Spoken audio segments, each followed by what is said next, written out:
Desobediência a Deus. A serpente, que era o mais astuto de todos os animais selvagens criados pelo Senhor Deus, disse à mulher: Com que então Deus proibiu-vos de comerem do fruto de todas as árvores do jardim? Mas a mulher respondeu-lhe: Nós podemos comer o fruto das árvores do jardim.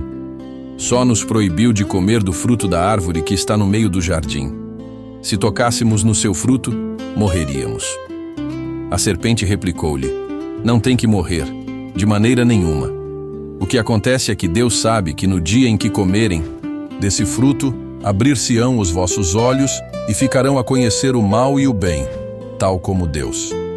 A mulher pensou então que devia ser bom comer do fruto daquela árvore, que era apetitoso e agradável à vista e útil para alcançar sabedoria. Apanhou-o, comeu e deu ao seu marido, que comeu também. Nesse momento, abriram-se os olhos de ambos e deram-se conta de que andavam nus. Cozeram então folhas de figueira, para com elas poderem cobrir a cintura. Nisto ouviram que o Senhor Deus andava a passear no jardim, pela brisa da tarde, e o homem foi se esconder com a sua mulher no meio das árvores do jardim. O Senhor Deus chamou pelo homem e perguntou: Onde estás? O homem respondeu: Apercebi-me de que andavas no jardim. Tive medo por estar nu e escondi-me. Deus perguntou-lhe: Quem é que te disse que estavas nu? Será que foste comer do fruto daquela árvore que eu tinha proibido? O homem replicou: A mulher que me deste para viver comigo é que me deu do fruto dessa árvore e eu comi. O Senhor Deus disse então à mulher: Que é que fizeste? A mulher respondeu: A serpente enganou-me e eu comi. O Senhor Deus disse então à serpente: Já que fizeste isto, maldita sejas tu entre todos os animais domésticos ou selvagens.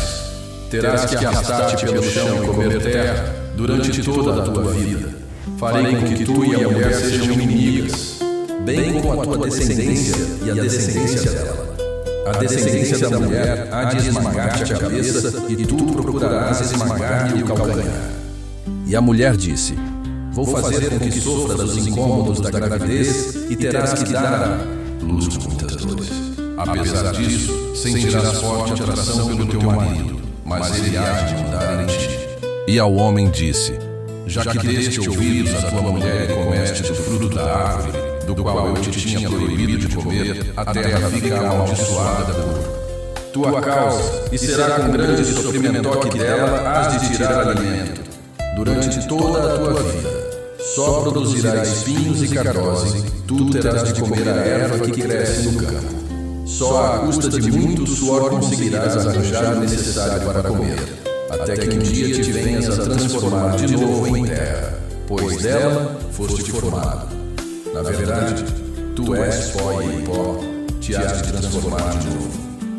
O homem, Adão, deu à sua mulher o nome de Eva, porque ela era a mãe de todos os seres humanos.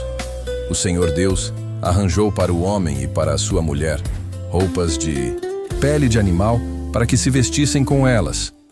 O Senhor Deus disse então: O homem tornou-se semelhante a um de nós, conhecendo o bem e o mal. Agora só falta que vá também colher do fruto da árvore da vida, para dele comer e ter vida para sempre. Por isso Deus, o Senhor, expulsou-o do jardim do Éden, e o homem teve que ir cultivar a terra, da qual tinha sido formado. Depois de ter expulsado o homem, Deus colocou diante do jardim do Éden os querubins e uma espada de fogo, que se movia de um lado para outro, de modo a impedir o caminho para a árvore da vida.